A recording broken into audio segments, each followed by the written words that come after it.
মানুষ না, মুস্তাফিজ যেন জিন, উড়লেন ভ্রমণ ক্লান্তিহীন। আরব আমিরাতের বিপক্ষে সিরিজ শেষ করেই চড়ে বসলেন বিমানে। জাতীয় দলের ডিউটি শেষে এবার পালা দিল্লি ক্যাপিটালসের হয়ে খেলা। তবে হাতে সময় একদিন, এর মধ্যে যেতে হবে ভারত, পাড়ি দিতে হবে 2000 কিলোমিটারের বেশি।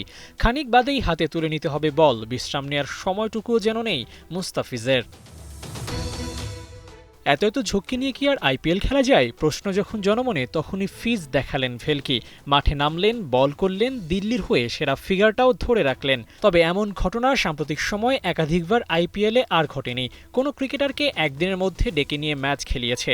এই মোস্তাফিজকেই তো 2023 সালে চার্টার্ড ফ্লাইটে করে নিয়ে বসিয়ে রেখেছিল দিল্লি।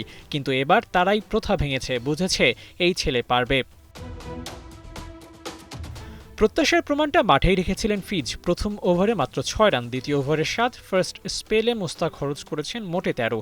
বল ব্যাটের খেলায় জয়ী হয়েছেন এবারও। ভ্রমণ ক্লান্তি নিয়েও স্পেল শেষে রান দিয়েছেন 24। টপ ক্লাস পারফরম্যান্স না হলেও দলের বাকি বোলারদের তুলনায় বেশ ভালো। তবে ভারত যাওয়ার আগে শারজায় নিজের ছাপ রেখে গেছেন কাটার মাস্টার। সংযুক্ত আরব আমিরাতের বিপক্ষে 2 উইকেট নিয়ে 17 রান খরচ করে দারুণ পারফরম্যান্সের আভাস রেখে গিয়েছিলেন। তবে মঞ্চটা আইপিএল বলেই খুব বেশি প্রত্যাশা রাখা যায়নি সে পারফরম্যান্সের বদৌলতেও। কিন্তু দিল্লির হয়ে মুস্তাফিজ যে ধাঁচে বোলিং করেছেন, তাতে কাটার মাস্টারকে বাহবা দিতেই পারে দিল্লি। অরুণ জেটলি স্টেডিয়ামে 1000 ডট বল নিয়ে মাঠে নেমেছিলেন। ম্যাচ শেষের সংখ্যাটা বেড়ে দাঁড়িয়েছে 1005।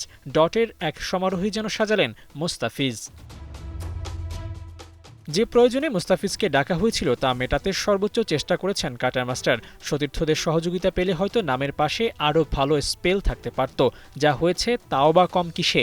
লোকাল বোলারদের বাজে বোলিংয়ের তোপের মাঝেও নিজেকে খুঁজে পাওয়ার মতো ফিগার সাজিয়েছেন। শারজা থেকে দিল্লি গেলেও পারফরম্যান্সে এতটুকু উচ্ছেদ পড়েনি মুস্তাফিজের। বাঁহাতি এই পেসার বোধ হয় জাদু জানেন।